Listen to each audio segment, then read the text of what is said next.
하루에도 몇 번씩 포기각. 도대체 방학은 어떻게 보내야 할까요? 안녕하세요. 동네 아줌마 노을커피입니다.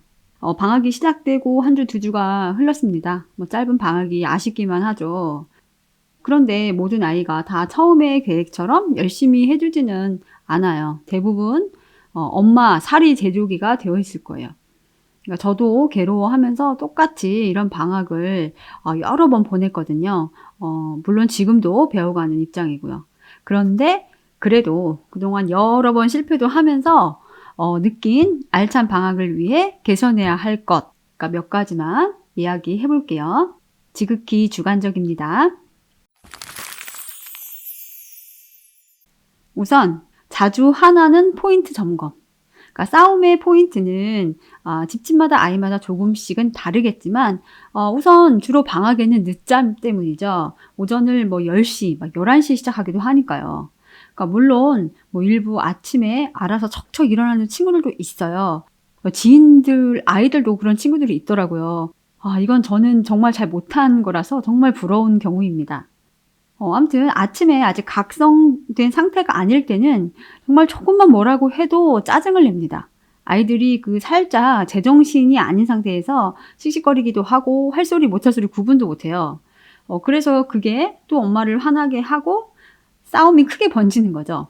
그러니까 문제는 아침 싸움이 하루 종일 가는 거예요. 말도 더 안 듣고 방에 들어가서 문 닫고 안 나오고.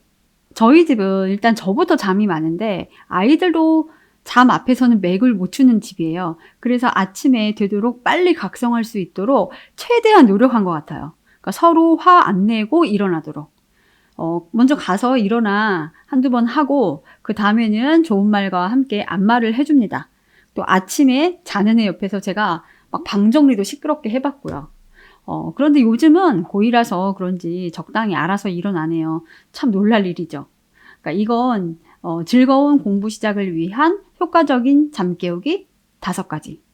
이 영상이 있는데요. 이걸 참고해 보시면 좋을 것 같아요.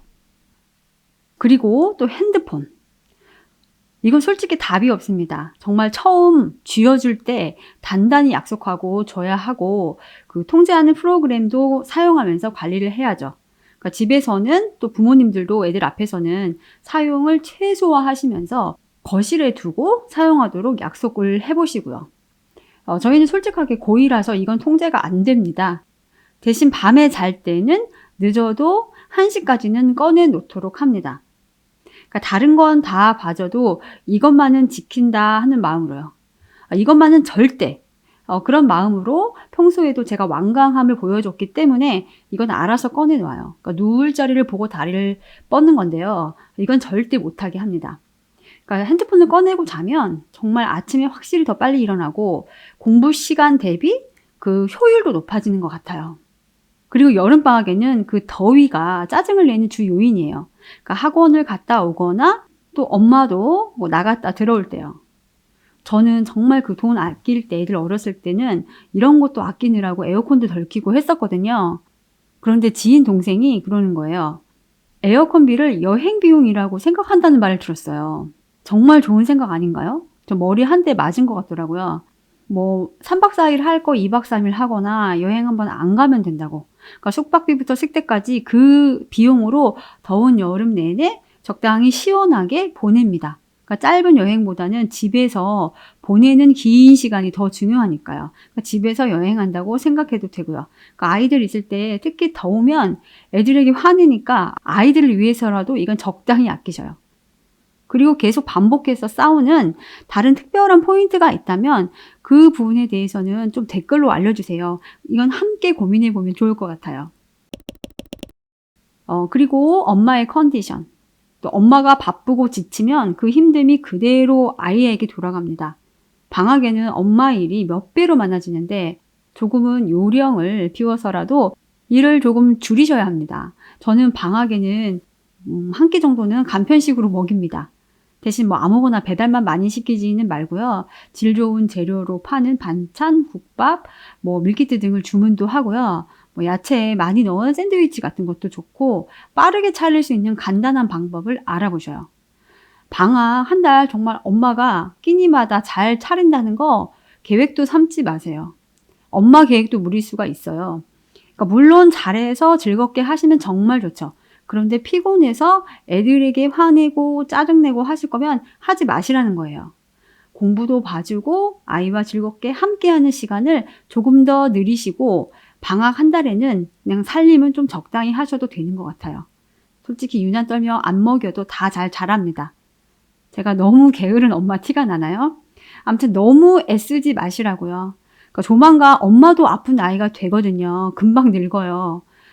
아무튼 엄마가 할 일 많고 피곤하고 더워서 짜증나면 아이와 사이가 좋을 수가 없어요. 사이 나쁘고 집이 불편하면 또 열심히 공부할 아이도 없습니다.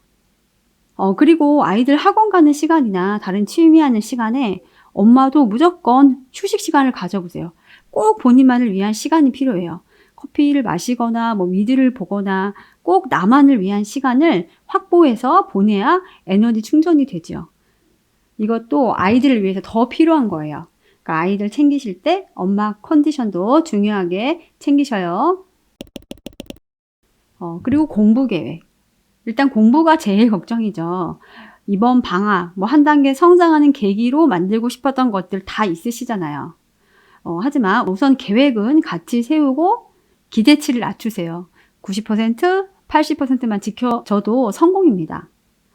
그리고 계획은 언제라도 입에서 튀어나오도록 간단히 짜야 하고 그게 안 되면 매일 할 양을 칠판이나 작은 메모판에 기록해 두면 좋아요.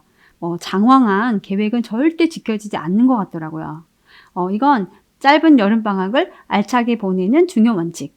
이 영상을 보시면 도움이 될 것 같아요.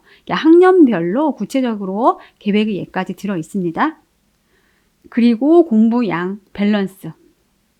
아이가 어느 정도 하고 있는데 계획을 다 못 지킨다, 너무 못 지킨다, 그러면 이건 계획이 잘못된 거예요. 그러니까 이럴 때는 계획을 빨리 수정해서 노력하면 충분히 할 수 있다는 정도로 바꾸셔야죠.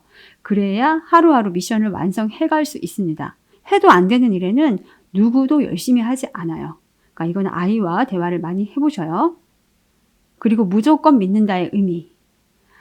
전혀 하지 않는 아이인데 무조건 믿고 기다린다? 이건 아니에요. 아이가 세운 계획을 어느 정도 지켜나가게 하는 데는 규칙이 필요하죠. 특히 저학년이라 습관을 잡는 시기라면 더욱더 상세한 설명이 필요하고요. 아무것도 하지 않는데 무조건 믿는다? 이건 그냥 방치가 되는 겁니다. 무조건 믿는다는 것은 열심히 하는데도 성과가 나오지 않을 때 분명히 장기적으로는 아이가 해낼 수 있다는 믿음인 거지, 매일 놀고만 있는데 뭔가를 이룰 수 있다는 생각은 착각이에요. 그러니까 공부 계획, 생활 계획은 어느 정도 지켜야 하는 거고, 지키지 않으면 작더라도 꼭 페널티가 있어야 합니다.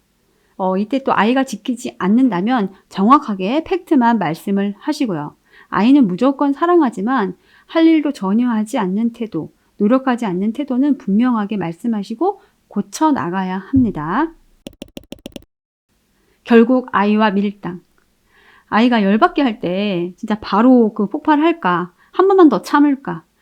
이제 마음속에서는 엄마 본인 스스로와 싸움이 일어납니다. 아이와 싸우는 게 아니라 나 자신과 싸우는 거죠. 그러니까 이갈며 참을 때도 있고 한 번씩 터트리기도 하고요.